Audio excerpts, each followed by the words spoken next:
एक शख्स मुसाफिर चौक उते शरेआम करेंदा इश्क खड़े।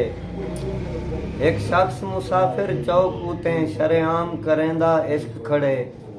कायनात दे बुग़्ज़ दी धूड़ विचों छज नाल छणेंदा इश्क खड़े। झल तीर जहान दा बासबरा रात नाल रंगेंदा इश्क खड़े। सिर धड़ तू आरिफ अंज करवा कुरान सुनेंदा इश्क खड़े। असां लूले लंगड़े क्या करने पंथ पैर जमीन निगल गई है।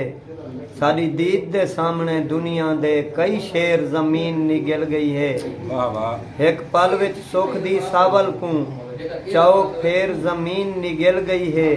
एक आरिफ नहीं भोए हाब थिया इवें ढेर जमीन निगल गई है। ए दौर दलील दे बारो है तहु धागे वांग धिगेर वेंदे।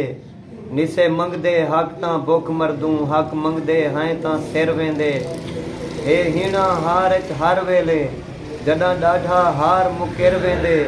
जिडो आरिफ चौंदा कट होंदे हर शख्स उॾाई ते फिर वेंदे।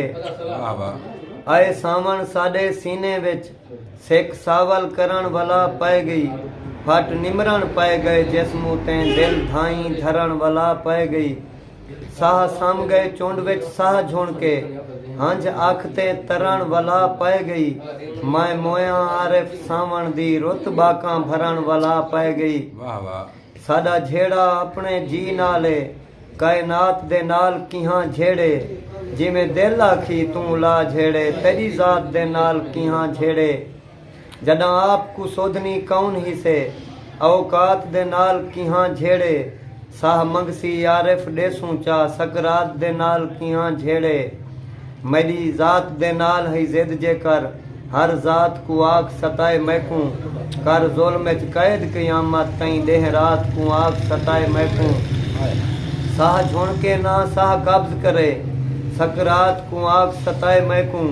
तू आरिफ आप भी काबू थी कायनात को आग सताए मैकूं। तेरे इश्क दी अंधी कैद दे विच कायनात दी कैद विसिर गए हैं। असां आदम ज़ात दे पैर चुमेन असां शौक दे शम्स उभर गए हैं। तेरी सिक दी मौत को साह बख्शन आइए मूंछ दी मौत मुकेर गए हैं। तेरे हाथ च पा के हाथ आरिफ हर कहर दी बाट गुजर गए हैं।